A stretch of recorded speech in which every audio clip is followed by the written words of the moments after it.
पंथ के सभी दर्शकों को हमारा नमस्कार। और आज हमारे साथ हैं पुष्कर अवस्थी जी, जो कि एक प्रसिद्ध लेखक हैं। सोशल मीडिया पे बहुत अच्छी कमेंट्रीज हैं इनकी। प्रारब्ध.in ई मैगज़ीन के को फाउंडर और एडिटर भी हैं, और समसामयिक विषयों पर बहुत अच्छी नज़र और बहुत अच्छी पकड़ और बड़े ही अलग एंगल से अपनी कई बातों को रखते हैं।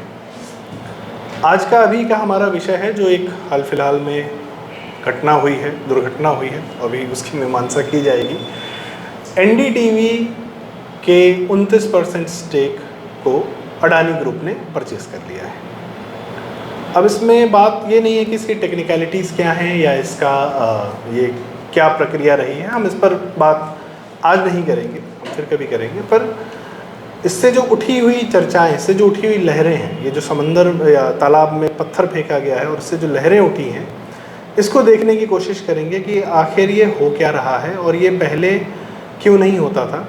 क्या ये पहले भी होता था, ये भी बात है। तो आइए हम पुष्कर दादा से पूछते हैं कि दादा, बात ये हो रही है कि मीडिया को एक कॉरपोरेट ने टेक ओवर कर लिया है। तो ये तो पहले भी कॉरपोरेट के पास ही था। एनडीटीवी को सरकारी तंत्र के पास तो था नहीं, प्राइवेट प्लेयर्स के पास ही था। दूसरा, तो हर मीडिया चैनल हो, चाहे वो या मीडिया ग्रुप हो, चाहे वो प्रिंट का हो, अखबारों का हो, या आपका इलेक्ट्रॉनिक का हो, टीवी का हो, या इवन डिजिटल का हो। ललन टॉप भी इंडिया टुडे ओन करता है, या इस प्रकार के बहुत सारे चैनल्स हैं, प्लेटफॉर्म्स हैं, लोग इंडिविजुअली ओन करते हैं, डिजिटल भी। तो हर सारे ही मीडिया प्लेटफॉर्म्स तो कॉरपोरेट के अंडर में है, किसी न किसी के अंडर में है।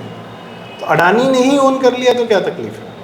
या ये मीडिया और कॉरपोरेट से क्या संबंध रहा है पहले के ज़माने से आज तक? जी देखिए, बेसिकली जो है मीडिया, एक हम लोगों ने एक उसको होली प्लेस दे दिया मीडिया को। Media is just like any other business venture. Journalism, पत्रकारिता को जो हम विशुद्ध तरीके से जिसकी मीमांसा करते हैं, वो पत्रकारिता एक ज़माने में रही होगी, लेकिन पिछले 50 साल में तो इस तरह की पत्रकारिता जो है हमेशा मीडिया के द्वारा ही कॉरपोरेट हाउसेज या बिजनेस, कॉरपोरेट हाउस के बिजनेस का एक वेंचर मीडिया होती है। और ये पहले भी था, आज भी है। आज जो हल्ला हो रहा है वो सिर्फ है वो आइडियोलॉजिकल परेशानी है, क्योंकि जो है ये एनडीटीवी भारत में लेफ्ट लिबरल का जो है मीडिया हाउस का जो है सिरमौर बनाया गया, माना गया। इसलिए जो है उसका 29% शेयर अडानी ने ले लिए, अडानी ग्रुप ने ले लिए। इसलिए बात हो रही है, क्योंकि मुझे बड़ा वो है कि मतलब एक इसको मैं कहूँगा कि दोगलापन लगेगा मुझे इन लोगों को कहना कि बेसिकली अडानी ने जो ख़रीदा है वो प्रणव राय से तो शेयर नहीं खरीदे, उसने तो मुकेश अंबानी से खरीदे हैं। मुकेश अंबानी की जो सब्सिडी कंपनी थी उसके 29% थे शेयर। इट इज़ एक कॉर्पोरेट हाउस से दूसरे पास गया, दैट्स ऑल। तो इस पर हो हल्ला क्यों हो रहा है मेरी समझ में बाहर है।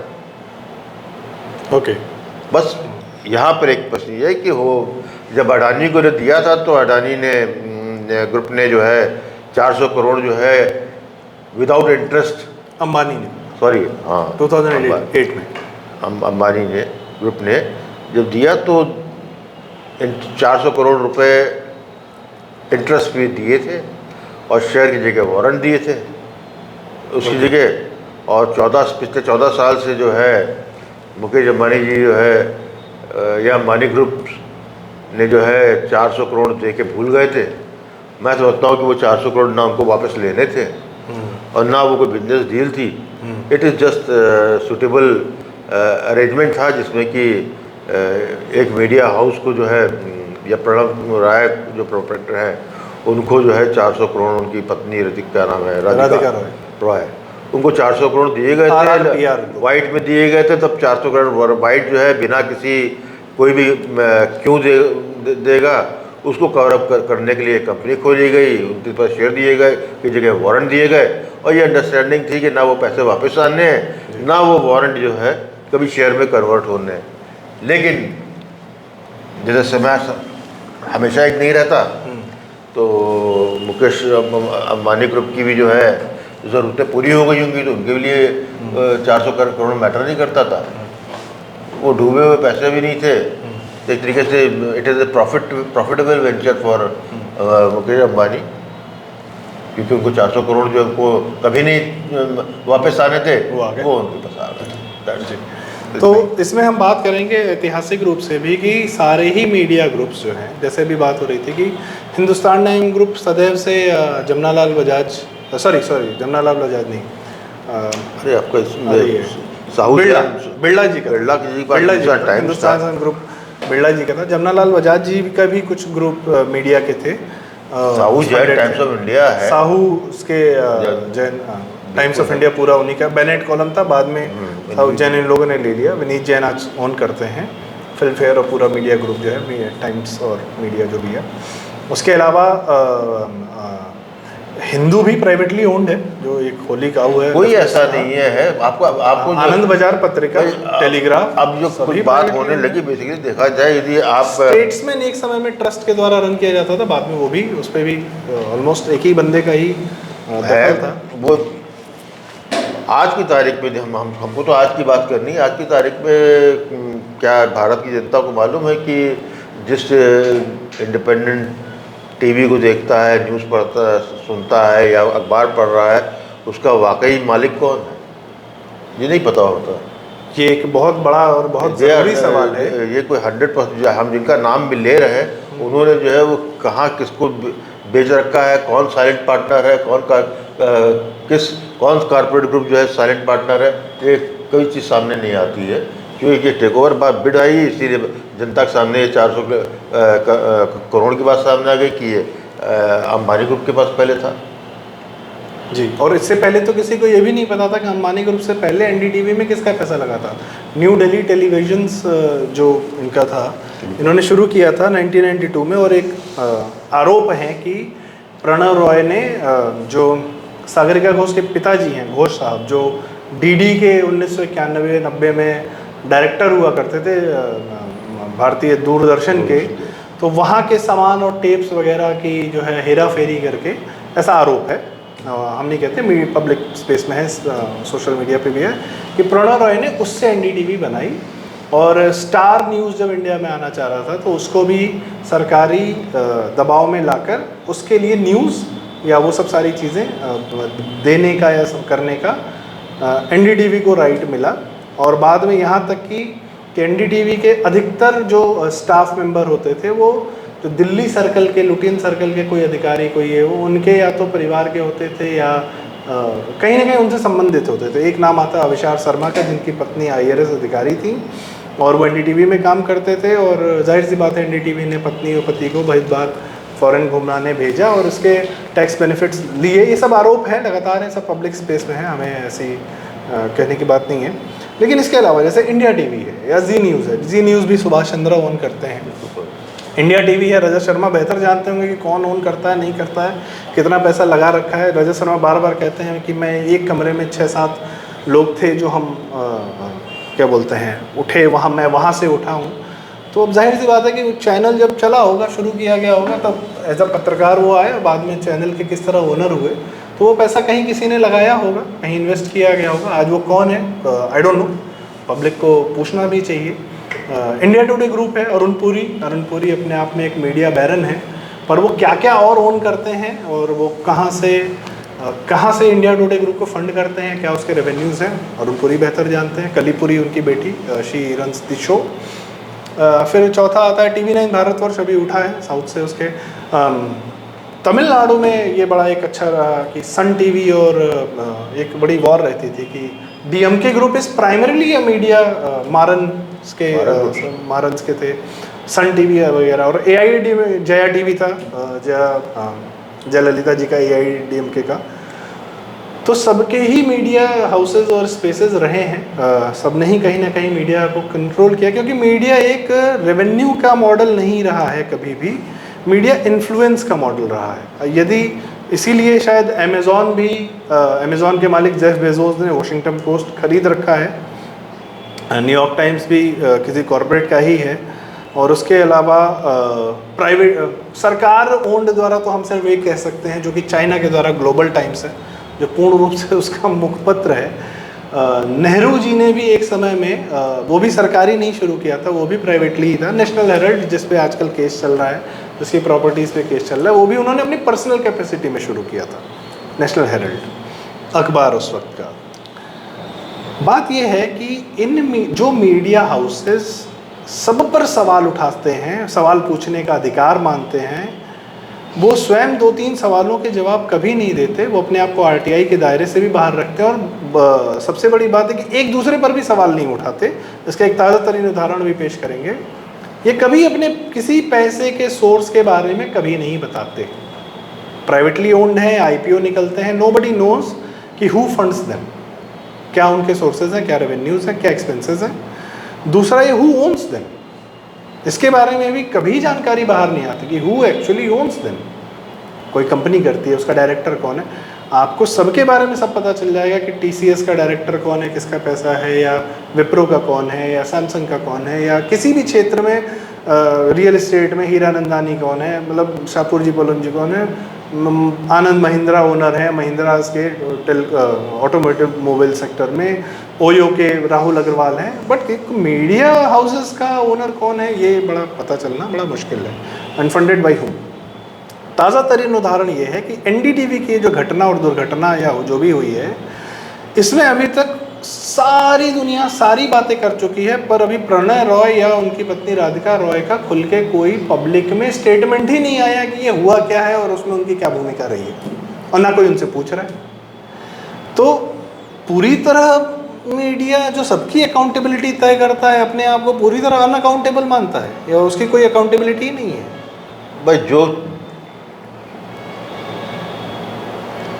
ऐसा है कि सबका मोडस ऑपरेंडी बेसिकली एक ही है ऑलमोस्ट। तो प्रणव रॉय और राधिका से जो मेरे ख्याल से 32 या 31% के मालिक हैं अभी भी उनसे सवाल क्यों पूछें? क्योंकि जी पूछेंगे तो फिर एनडीटीवी उनसे सवाल पूछेगा। तो काजल कोठरी में हैं, और बेसिकली जो है आप इसको इस तरह देखिए कि ये हम एक भ्रम में जीते हैं कि media is suppose to be independent, but media is not independent. किसी न किसी इंटरेस्ट ग्रुप के अंतर्गत होता है, उसकी अपनी फिलॉसफी पुश करता है। भाई, हिंदू अपनी आप जानते हैं, जो कोई हिंदू को इंग्लिश का बेस्ट अखबार माना जाता है और लोग कम्युनिस्ट आइडियोलॉजी पे पुश करता है। यही आपका है टोटल लिबरल लेफ्टिस्ट एजेंडा जो है, ये एनडीटीवी परोसता रहा है। टाइम्स ऑफ इंडिया पूर्णतः कैपिटलिस्ट भी है, और ऊपर से तो ये कुछ भी नहीं है। दे आर इंटरेस्ट ग्रुप, इन सबके अपने एजेंडे पे काम करते हैं, ये उसी हिसाब से कर रहे हैं। क्योंकि यदि 2014 में परिवर्तन नहीं आता, पुरानी व्यवस्था चलती, भारत पुराने ढर्रे पे चलता, तो आज भी कुछ ना अडानी खरीदते और ना पता लगता। सैफर और अभी भी उनका ईडी का मुकदमा चल ही रहा है इन पे, सैफरिंग ऑफ मनी का, प्रणव राधिका पे, जो साउथ अफ्रीका टैक्स चोरी करने का। तो ये लोग जो सब उसी की शामिल, जिस तरीके से सिस्टम भारत में था, सब भारत में करप्ट नैतिकता के साथ जो आर्थिक भ्रष्टाचार का जो एक एक्सेप्टेबिलिटी थी समाज में, एक्सेप्टेंस थी, तो यदि एक्सेप्टेंस समाज में भ्रष्टाचार को एक्सेप्ट किया था, तो कैसे मानते हैं कि मीडिया हाउस जो है उसे छूते नहीं? बिल्कुल नहीं रहेंगे, और ना है वो। तो इसलिए जो है इसमें चिल्लाहट सिर्फ इसलिए आ रही है, जो आज बात इसलिए हो रही है कि लिबरल लेफ्टिस्ट का जो मीडिया हाउसेस में, जिसको इंटरनेशनली एक कहते हैं कि एक बबल क्रिएट करके बताया गया, माना गया, जबकि आप देखिए व्यूअरशिप में, टीआरपी लेवल पे एनडीटीवी आजकल बिल्कुल ध्वस्त है। तो पहले भी था, हाँ नहीं, ऐसा नहीं है। NDTV prior to 2014 NDTV was उनका जो है न्यूज़ कंटेंट और एवरीथिंग टॉप पे था, हमेशा टॉप 2 एनडीटीवी रहता था। आज कहीं नामो निशान नहीं है जी। उसके आज बंद नहीं हो रहा, चल रहा। और आप जान रहे हैं कि कितना महंगा मीडिया जो है, ये जो चैनल चलते हैं, जो हम खुद जान रहे हैं कि कितना एक इसको जब यदि इसको एड रेवेन्यू नहीं मिल रहा है कहीं से जी, आप सरकारी उस पर जो है लेकर कितना कि आपका जो व्यूअरशिप ही नहीं, TRP वही नहीं आ रहा डेटा, उसके बाद भी चल रहा है, तो इसका कोई मतलब नहीं बेसिकली, क्योंकि उस पर अब ये लग रहा है देखते हुए कि जो है अब एक माउथपीस जो था जिसको कि brand value liberal and left in India visual media जी, वो पे जो उस पर जो है प्रहार आने वाला है, उनके 32 है, अभी 29 है, 26 का शायद % के और शेयर के लिए जो है उन्होंने अपनी दावी ठोकी है, और मेरे ख्याल से ऊपर उसमें जाकर जो है उन्होंने रेट भी कोट कर दिए हैं, तो जहाँ वो भी आ जाएगा 55% हो जाएंगे, तो definitely the whole management everything will change. And तो ये फियर साइकोसिस है कि ये आएंगे तो फिर जो है जो हम चलाते थे या जो हमारा नैरेटिव जो हमारा काम ही था, एक खास तरह के नैरेटिव को सामने रख के जो है न्यूज़ को किस तरीके से जो है कैमोफ्लेज करके जो है नैरेटिव के रूप में पेश करना है जिसमें दे आर नंबर 1, और किस तरीके से जो है उसके बाद जो है जो पुरानी व्यवस्था को चेंज कर नई व्यवस्था आई है उसको किस तरीके से नई व्यवस्था को फिर से जमने ना देकर जो है पुरानी गई हुई व्यवस्था जो है पुनः वापसी कर ले। हाँ, जो आपका ल्यूटियस कह लिए उसको, चाहे कबाल कहिए, खान गैंग कहिए, वॉटएवर कहिए, ecosystem, the corrupt ecosystem of India which existed in India till 2014 में, उसकी जो है return of that era, that period, सबको उसमें अच्छा लगता, उसमें सभी तंत्र के लोग भी शामिल हैं, तो it was the major mouthpiece for that. और उसके खत्म में बात आ रही है, ये एक संभावना लग रही है, अभी हुआ नहीं है, लेकिन चोर की दाढ़ी में तिनका होता है, इसलिए उनको लग रहा है कि ऐसा ही होगा। मेरा भी मानना है शायद ऐसा ही हो, लेकिन फिर at the end of the game Adani is a businessman, Adani group is a corporate, he will take his the first, उसका इंटरेस्ट ये होगा to take care his interest, to make it profitable. ठीक है, इस पे अब जैसे बात हुई कि ओनरशिप वगैरह की जो भी है, अब लेट्स से एक होता है वन टाइम कॉस्ट, एक होता है रिकरिंग कॉस्ट, तो रिकरिंग कॉस्ट या रिकरिंग प्रॉफिट भी होना चाहिए, तो उसके सोर्सेज ऑफ इनकम क्या है मीडिया के, प्राइमरीली प्रिंट का या टीवी के या इलेक्ट्रॉनिक का, तो बेसिकली आपका एड्स ही हम मानेंगे क्योंकि उन पे जो एड्स ऐड वाला है, लेकिन ऐड में सरकारें जो है क्योंकि कंफर्टेबल गवर्नमेंट को जो और गवर्नमेंट्स होती हैं जिन्हें अपना नैरेटिव पेश करना होता है, तो they want to have friendly media with them, उसके लिए वो ऐड देते हैं, जहाँ ज़रूरत नहीं उससे ज़्यादा देते हैं, और इस तरीके से देते bye out like Kejriwal one of the examples, one of the सभी करते रहे हैं। अपना मीडिया बजट जो है गवर्नमेंट में 4200% से बढ़ा दिया, तो जिसका मीडिया बजट केंद्र सरकार के मीडिया बजट के बराबर है कहीं कहीं। वही कहने मतलब है कि जो है वो उसको क्रिटिसिज्म को ब्लंट करने के लिए अपनी कारकर्दगी के एक्सपोजर को रोकने के लिए दे बाय द मीडिया। अब यहाँ पर जो बार बार बात आती है कि add is a one part, basically running A media is a loss making venture, ये प्रॉफिटेबल बिजनेस नहीं है जी। इसका प्रॉफिट आता है आपके इन्फ्लुएंस से, उनके इन्फ्लुएंस से, उनका प्रॉफिट आता है डीलिंग से जी।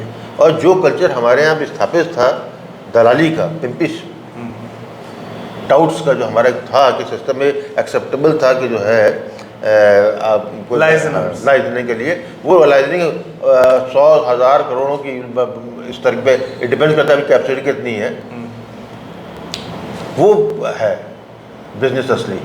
कुछ ये केवल जो हाथी के दांत है, खाने वाले दांत जो है अभी फिलहाल नाम नहीं लेंगे, एक सज्जन हैं, पत्रकार थे, दिल्ली पहुंचे, बहुत बड़े पार्टियों के संबंध में आए और फिर उसके बाद राज्यसभा सांसद हुए, बीसीसीआई के अध्यक्ष भी रहे, और वो आमतौर पे जो है एक चैनल है, उनकी पत्नी भी चलाती हैं, तो वो भी एक खुलेआम एवरीबडी नोज की व्हाट ही इज़, तो एक वो बात है। खैर, एक मैंने बहुत पहले किसी वीडियो में सुना था कि 1977 के दौरान या 78 के दौरान जो है किसी बड़े एडिटर ने एक बात कही थी कि छापने के 50 रुपये मिलते हैं और ना छापने के 500 रुपये मिलते हैं। ये उन्होंने बताया था कि ये मीडिया का हमारा सोर्स ऑफ इनकम है जैसा। और जाहिर सी बात है, मीडिया बहुत सारी अच्छी खबरें भी करता है, बहुत सारी ज़रूरी बातें भी हमें बताता है, सच्चाइयाँ भी बताता है, क्योंकि वो उसका एक फंडा और है कि हमें बहुत सारे छोटे छोटे सच बोलते रहने ताकि हम एक बड़ा झूठ बोल सकें। तो आप बहुत सारी सच्ची पत्रकारिता भी करते हैं, पर ultimately purpose is to image making, image building. जनता को इससे मतलब नहीं बताना कि एक्चुअली क्या हो रहा है, उसको प्रेजेंट कैसे करना है, उसको घुमा कैसे देना है, उस बात पे अपना नैरेटिव कैसे सेट करना है, वो उसका मीडिया और मीडिया के लोगों का ज़्यादा हाथ उसमें सिद्धहस्त हो गया है, जैसा कि बताया गया कि that's the modus operandi. So it's all about image building, image destroying. तो इसलिए मीडिया फ्रेंडली होना चाहिए, बिकॉज क्या एक्चुअली हो रहा है उससे वो मायने नहीं रखता है मीडिया के लिए। उनके लिए मायने रखता है कि वो प्रेजेंट किस तरीके से किया जाता है, और यही उनका स्पिन करते हैं स्टोरी को। वो कभी कर्म पे बात नहीं करते कि किसके क्या कर्म है। जैसे नेताओं की अक्सर जब बात होती है तो नेताओं की हमेशा छवि पे बात होती है, जो एक टिपिकल टर्म है कि उस नेता की क्या छवि है, क्या इमेज है। भाई, क्या आप उस नेता के कर्मों पे बात कर रहे हैं? अगर आप तेजस्वी की छवि और तेजस्वी के कर्म पे बात करेंगे तो बातें दो अलग अलग दिशाओं में चली जाएंगी। अखिलेश यादव की छवि क्या और अखिलेश यादव के कर्म क्या है, या इवन योगी आदित्यनाथ जैसे इंसान की छवि क्या थी और उनके कर्म कितने दुरुस्त थे। गोरखपुर में जब वो थे, जब वो सीएम नहीं थे, तो एक गोरखपुर की जनता बताती थी कि उनके कर्म कितने अच्छे हैं, और मीडिया कुछ और बताती थी कि उनकी छवि कैसी। तो जाहिर सी बात है, एक बहुत बड़ा डाइकोटमी है उसमें। और इस पे मेरा पुष्कर दास से एक आखिरी सवाल ये है कि इस एनडीटीवी की इस घटना से अब जो बातें चर्चा में आ गई हैं, सोशल मीडिया पे रहेंगी, बाकी जगह बाकी लोगों पर भी सवाल उठेंगे। सोशल मीडिया तो पूछेगा, भले मेन स्ट्रीम मीडिया पूछे चाहे ना पूछे। इसको आप भविष्य में क्या कोई एक बड़ा रूप लेता हुआ देखते हैं, या एक जो मेन स्ट्रीम मीडिया का भी ध्वस्त होना, या इसको भी दिल्ली से बाहर निकलना, या वो जो मॉडस ऑपरेंडी है उसका ख़त्म होना, क्या आप देखते हैं भविष्य में ऐसा होगा? मैं अभी इसको मैं नहीं देखता हूँ इस तरह का जी। चाहूँगा ऐसा हो, लेकिन ऐसा होगा नहीं, अभी जी संभव नहीं है जी। क्योंकि एक चीज़ समझ लीजिए कि पत्रकारिता जिस तरह की हम आज देख रहे हैं हमेशा ही ऐसे कभी नहीं रही। ये मेरा बड़ा स्पष्ट मानना है, जैसे जैसी पॉलिटिकल लीडरशिप होती है और उसका इन्फ्लुएंस समाज पे पड़ता है, और जो जैसा समाज हो जाता है वैसे ही जो है तंत्र, और वैसे ही जो है आपकी मीडिया हो जाती है। 80 के बाद जो डिके जो है भारतीय समाज में आया जी, उसको बहुत ही सहज रूप से मीडिया ने अडॉप्ट किया है जी। हम उसको स्वीकार करते रहे या ना करते रहे, लेकिन हम जो है एक ट्रक की बत्ती की तरीके से हम चलते रहे। हम ये मानते रहे कि हम खुद करप्ट है, समाज में जो है हमें 100 रुपये दे के रेलवे की स्लीपर सीट लेने में हमारा वो करप्शन हमको नहीं था हमारे लिए उस ज़माने में।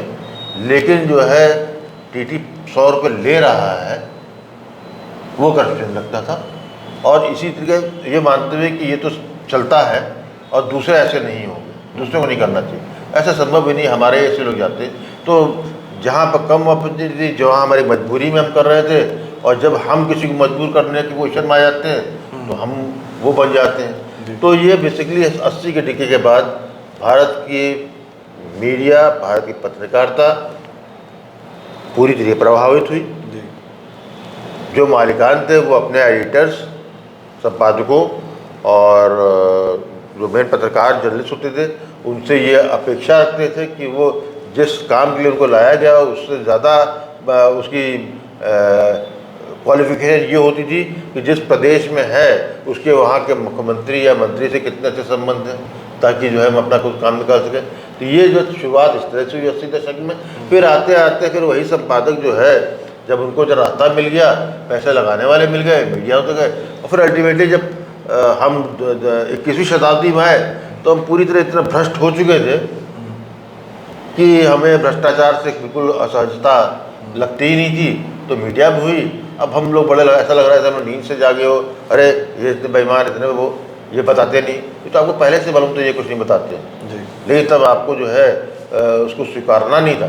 आज आप इसको स्वीकार कर रहे हैं, इसलिए आज आप प्रश्न कर रहे हैं। इसलिए मैं अभी बहुत जल्दी में दिल्ली से हट के मीडिया, ये समस्या नहीं है, दिल्ली ही अपनी समस्या है। यदि मेरा बस चलता तो मैं ये मोदी जी वहाँ पर नई संसद बना रहे हैं, मैं तो दिल्ली से राजधानी हटा देता। It's a curse city, it's a city of touts. दरबारियों का रहा है, हज़ारों साल से रहा है, तो जो दरबारी कल्चर का है वही सक्सेसफुल रहता है, तो मीडिया ने वही अडॉप्ट किया है। बहुत बड़ी बात कही है दादा ने कि city of touts, Delhi is a curse city. ये एक अपने आप में एक अलग टॉपिक है जिस पे हमारी अलग से चर्चा होगी। मीडिया से संबंधित मुझे आखिरी बस 2 बातें ध्यान में आ रही हैं और वो कह के मैं अपनी बात ख़त्म करूँगा। एक फिल्म है ओए लक्की लक्की ओए, उसमें एक बड़ा छोटा सा सीन है कि लक्की जो चोर है, जो पूरे बदनाम हो गया है, काफ़ी बड़ी बड़ी चोरी की घटनाएं कर रहा है, उसको जानकारी चाहिए होती है कुछ, तो वो एक पत्रकार को फ़ोन करता है। वो पत्रकार पुलिस वालों के साथ बैठा हुआ है और जैसे ही वो देखता है कि लक्की का फ़ोन है, वो आता है कोने में और फिर धीरे धीरे बात करता है कि ओए लक्की यार, तू तो बड़े चर्चे हो रहे हैं तेरे, तू ऐसा है वैसा है। और पत्रकार उसको वो जानकारी देता है जो लक्की को चाहिए, पुलिस वालों के सामने दे रहा है और कहता है यार वो मैंने ना वॉशिंग मशीन कही थी, वो ले आना। तो एक वो सीन याद आता है। दूसरा, पत्रकारिता और मीडिया के काले अध्याय के बारे में यदि आपको बहुत अच्छे से जानकारी चाहिए तो मनीष ठाकुर जी हैं, उनका यूट्यूब चैनल भी है, बहुत ज़मीनी पत्रकार हैं। उनकी किताब है पत्रकारिता का काला अध्याय, वो आप पढ़ सकते हैं। सो इसके साथ, इस चर्चा के साथ हम आज अपनी बात को विराम देते हैं। थैंक यू सो मच हमें सुनने के लिए। कृपया हमारा चैनल सब्सक्राइब करें, वीडियो लाइक करें, शेयर करें। यदि आपको ये चर्चा पसंद आई हो, हमें कमेंट बॉक्स में ज़रूर बताएं हमसे क्या रह गया, क्या बातें हमें आगे करनी चाहिए। Thank you so much. नमस्कार।